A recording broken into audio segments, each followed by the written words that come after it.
Many of us don't realize that nature provides us with very important services, from the air we breathe to the water we drink. It is important that we take steps to protect and preserve our ecological system. Let's value nature and help preserve it. I am Shah Reza, Executive Director of the Malaysian Nature Society, and this is 812 Live.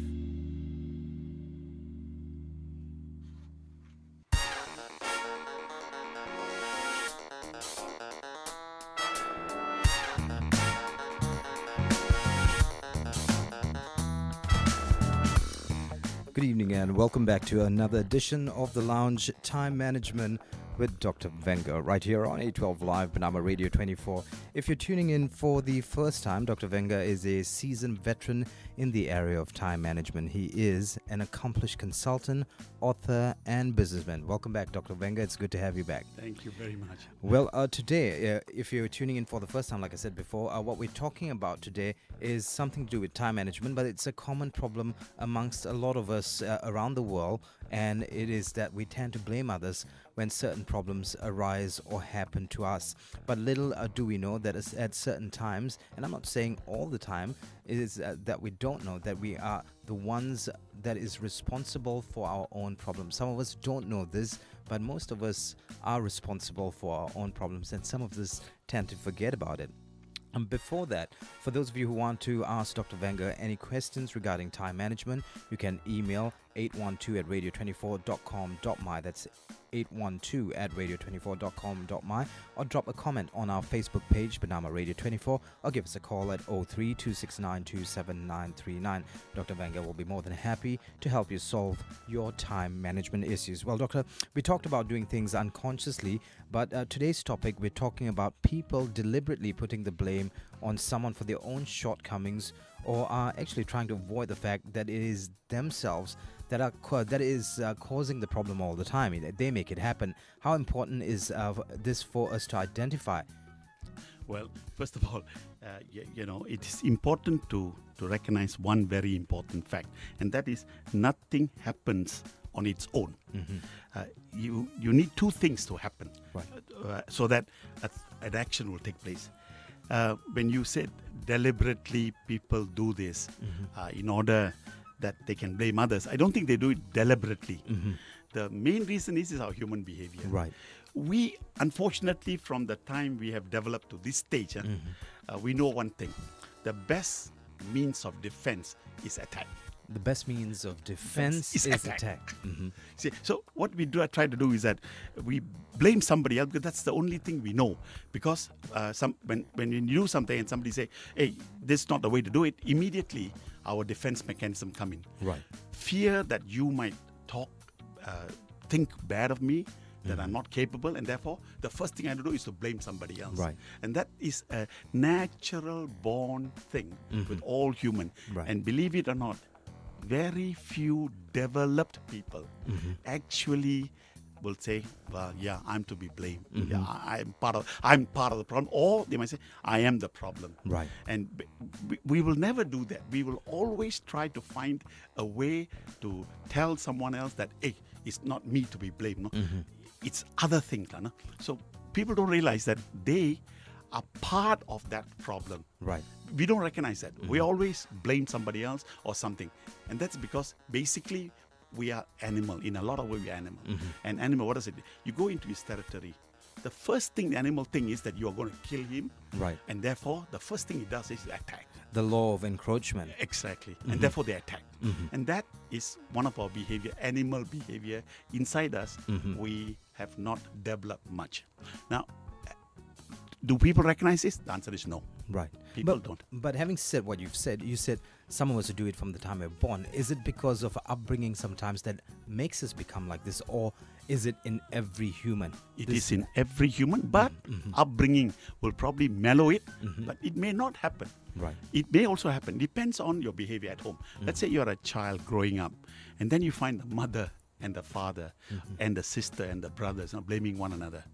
And then what happens? Automatically, this behavior begins to encroach into you, and you become part of the defense mechanism. Right. And that is also, you're right, we are born with it, but we can always shape it and become better. Right. But unfortunately, our environment forces us to do that. Give you some examples, Lana. Children playing in a garden, in a field or something like that. What happens when somebody loses something? Immediately they find, hey, who took it? Right. Blame somebody else.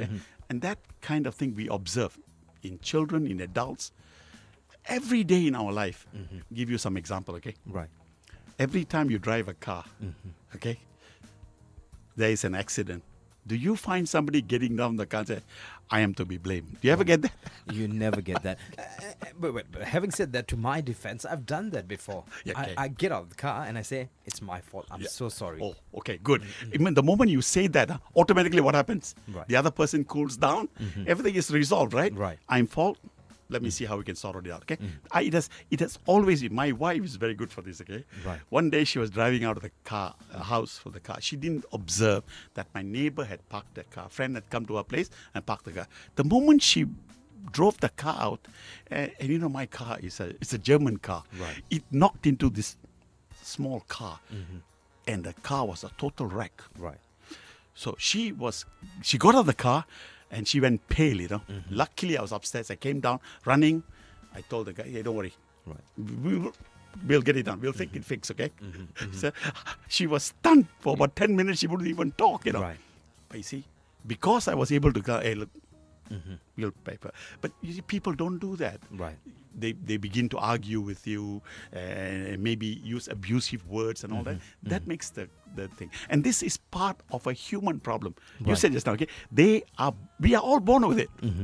But we can learn how to change that behavior. Right. We don't. We go into an office environment. Let's say you go to work in an office environment. A report needs to be submitted. Due time, due date. You can't do it. What do? You look for scapegoats, you know. Right. Who can I blame? Then you blame, especially you blame people who are not around. Right. And therefore you hope to get out of it. This is a normal human behavior. Can we get out of it? The answer is yes. Right. But it takes a lot. A lot of your own understanding of your own self. That's why self-improvement and self-development is the basis for any human Right. to become better. So we're talking about people who take unconsciously, what do you call it, put the blame on other people. What about people who are not consciously know that it's happening to them and not doing anything about it because they don't want to hurt their surroundings? Yes. So you become a victim then. Yes, you can. You can. See, especially if you are a person who's an introvert, Right. who do not want to, for instance, address that issue. You stay out. Okay, you blame me. I'll accept it. Right. But then what happens is that you accumulate this over time, and one day It explodes. explodes for you. Or it implodes. Yes. So these people actually need psychological help. Right. They need it. They need to talk to someone who can help them, guide them Right. through this. Because a lots of things happen not because of you. It happens because of two things. Two parties have to be blamed for that, okay? Right. Always. The party that is silent is sometimes the one that gets a full blame. Right. These people who are very silent, they need help. And this help, if not given at the proper time, eventually will lead them to other psychological thing. And people become bad sometimes. Right. It's interesting that you said you need to identify the Yes. problem. Yes. Well, I was speaking to a psychiatrist or who's a psychologist too a couple of days ago, and he says most of the time with children, the reason they're frustrated and all, sometimes they're frustrated and they don't know they are. And if you can identify it for them and Yes. tell them, you know what, you're frustrated, they start to simmer Yes, down. yes, Right. yes. And that's the same with adults too. Yeah, So if they go to a psychologist, psychiatrist, and they identify, say, you have a problem, you tend to blame other people, then they start to look inside and say, look, I need to make a change to myself. Of course, it happens to some, it doesn't happen to some. But for some of us who want to make that change, where do we start? Okay, to those of us who want to make the change, the first thing we must recognize is that how much of what he or she says is part of you to be blamed. Accept that first. Right. Yes, this is my fault. I agree. Once you say it's my fault, I agree, invariably the other party will say, well, I also am to be blamed. No? Right. So then we meet a consensus area. The first party, I must be the first one to take the step, say, sorry, I am to be blamed.